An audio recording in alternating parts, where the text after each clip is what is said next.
Hello, good morning. Mga mga mas, mga idol. Salamat sa mga bagong oportunidad na ilalatag mo sa aming harapan. Alam po namin, Panginoon, ito ay bahagi ng pagmamahal niyo sa amin at sa aming pamilya. Panginoon, inaamin po namin na kami ngayon ay nanghihina. Nanghihina sa mga pangyayari sa aming buhay. Sa dami ng problema na parang magkakatugtog, parang hindi na natatapos. Inaamin po namin, Panginoon, na kami minsan tinatalo ng Mag-exercise na tayo lang. nakikita namin. Kaya At nga, minsan, Panginoon, ay pagalit na nga. Mamaya tayo matulog bago mag-exercise. Pagalit na. Para maano tayo, mawala yung stress natin, high blood, ah,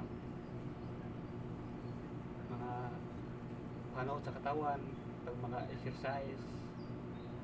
Dapat, exercise. Kailangan yan, maraming benefit sa exercise. Mas lalo na yung bimbang. Sinabi nila ng bimbang, maraming exercise, haba ng buhay, sa kondisyon sa katawan, pangpabata, ang pataras ng isipan.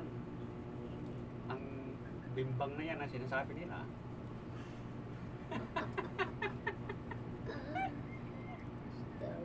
Gulo.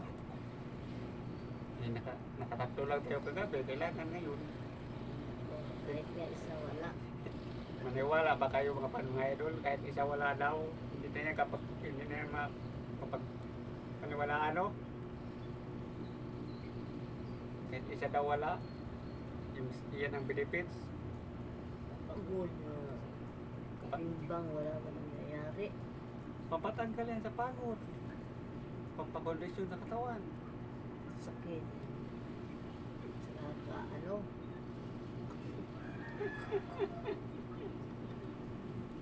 Sakit na yung ano ko sa kan. Handos-handos libo. Importante yan. Importante yan kasi iyan ang mga benefits ng pampabata. Yun na exercise, yan ang kondisyon sa katawan, pampasigla, pagtrabaho. Sige na, yung pala gusto mo, bang na. Nahala, sige!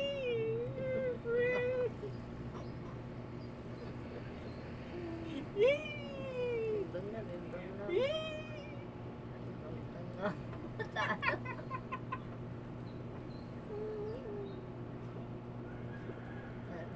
Ayaw nito. Kayo maniwala, guys.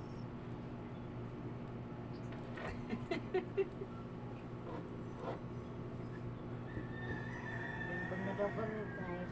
Dalag po kami ng coco.